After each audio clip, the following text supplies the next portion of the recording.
Greetings! Welcome to Saint of the Week, the show where we choose one saint's feast day from this week and discuss their lives and their impact on the church. The saint for this week is Saint Therese of Lisieux. Her feast day is October 1st, this Sunday. Therese was born on January 2nd, 1873, in Alençon, France. She was the daughter of Louis and Zélie Martin and had 4 sisters, Marie, Pauline, Leonie, and Celine. Zélie died of breast cancer when Therese was 4 years old, and the family moved from Alençon to Lisieux.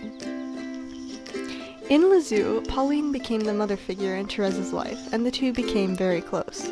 She was educated by her older sisters until she was 8 years old, when she was sent to school.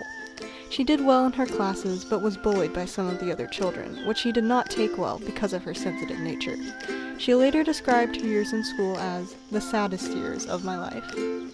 Therese's condition was only made worse in 1882 when Pauline entered into the Carmelite monastery at Lisieux. She was devastated, knowing that her sister, her second mother, was cloistered and that she would never return to her. This situation, along with a personal calling, made Therese want to join the Carmelites as well, but she was not permitted to join due to her very young age. At this time, Therese became sick and began to suffer from nervous tremors. She was bedridden and her illness continued until she had a vision while looking at a statue of the Blessed Mother. She saw Mary smile at her and began to feel better. Afterwards, however, when she was telling the story of her vision to some Carmelite nuns, she found herself unable to answer their many questions and began to lose confidence. She feared that she had imagined the whole thing and had faked her illness. This, along with a severe case of scruples, tormented her for several years. Christmas Eve of 1886 marked a great change in Therese's life, and she later called it her complete conversion. As was the custom for French children, she had left her shoes by the hearth to be filled with gifts. As she went upstairs with her sister Celine, she overheard her father say, with some irritation, how glad he was that this was the last year he would have to do this. Therese began to cry, and Celine advised her to not go back downstairs yet. But Therese suddenly pulled herself together, ran back down, and unwrapped her presents as happily as ever. Finding joy in forgetting herself and putting someone else's happiness before her own, Therese's life began to change. In May of 1887, Therese told her father of her desire to enter the Carmelite order. He was heartbroken at the thought of losing his favorite daughter, but conceded to her wishes. She tried again to enter the convent, but was again rejected because of her age. In November of that same year, Therese went on a pilgrimage to Rome with her father, Louis and Celine. While there, she went to Pope Leo XIII himself and asked him to allow her into the convent. But he replied that she should do whatever the superiors decided and blessed her. Therese refused to leave his feet and had to be carried out of the room by the Swiss guard. A few months later, in April 1888, Therese was finally admitted into the Carmelite order as a postulant. She felt great peace, knowing she had found her vocation, and this peace never left her, even as the life of a Carmelite took some getting used to. During her years in the convent, Therese developed what she now calls her little way.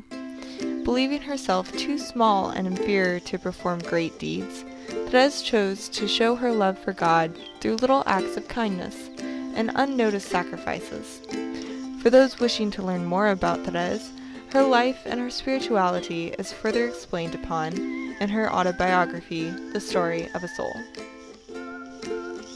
On Holy Thursday of 1896, as Therese went to sleep, she felt a joyous sensation and a bubbling stream coming up at her lips.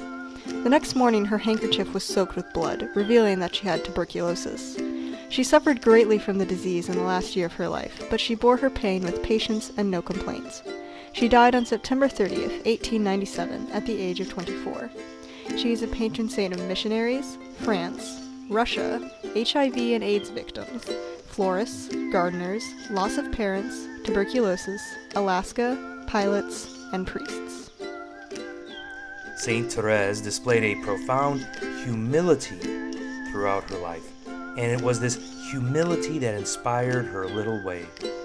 She chose to forget herself and to live for others, praying for them and performing small, loving acts that might seem insignificant in comparison to the standards set forward by the world, but have a large impact nonetheless. Her life was short, and at first glance there is nothing remarkable about her, but her love, her Jesus shines through, and her legacy has impacted millions.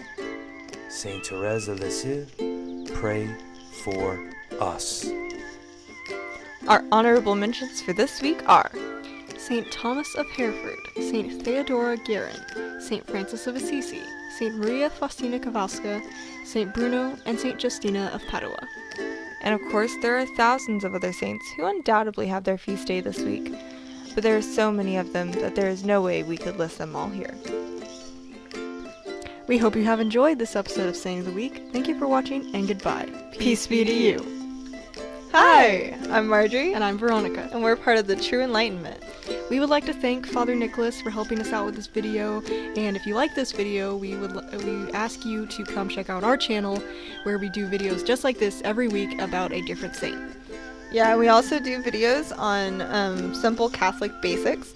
So if you would like to just learn little insights on what Catholics believe down to the basics, then please come check us out and subscribe. Thanks so much. Peace be to you.